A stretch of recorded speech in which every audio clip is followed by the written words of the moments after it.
We work with many privately held companies owned by multiple individuals. When we advise business owners to meet together regularly, perhaps monthly, we often hear something like this: "Well, I work with these people and talk with them nearly every day. Why would we need another meeting?" Now that's a good question. There are certain matters that owners should visit or revisit at least once a year. You could simply cover these items in your designated annual meeting, or you could schedule them out over the course of the year so that you can give each issue adequate focus. These include things like review your buy-sell or operating agreement. Those documents are designed to help you navigate ownership issues effectively. I'm amazed at how many business owners have no idea what's in their corporate documents and haven't read them since the date they first went into business together.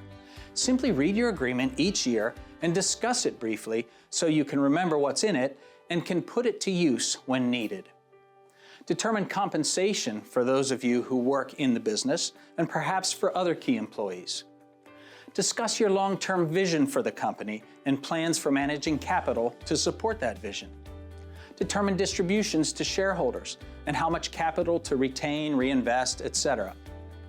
I also recommend conducting an annual checkup on the quality of your relationships with one another and identifying any improvements you would like to make in owner relationships or practices in the coming year. Business relationships are like marriages in that you must keep working at them if you expect them to last. There are other items that need to be addressed more frequently than once a year. You may want to include them as standing agenda items each and every time you meet. These include things like review and discuss recent company financial performance and near-term outlook. Address tension points in your relationship. This simply amounts to asking one another, do we have any tension points between us that we need to address? The idea here is to tackle small tensions quickly so that they don't get the chance to grow or fester.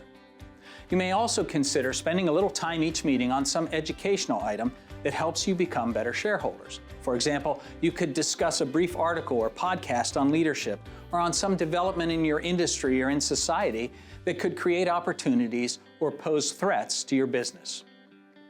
Finally, there are important issues that owners may want to address together, but perhaps on an as-needed rather than a scheduled or annual basis.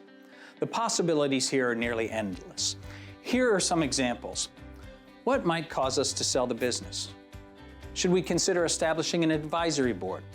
How and when do each of us plan to exit the business? Who might have interest in buying in? How much should we disclose to key employees about company finances? How can we do better in building the kind of company culture that we can be proud of? Look, business ownership carries a set of responsibilities beyond day-to-day management of the business.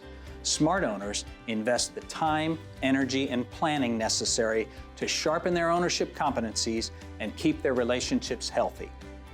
An intentionally structured monthly owners meeting may be just what you and your partners need.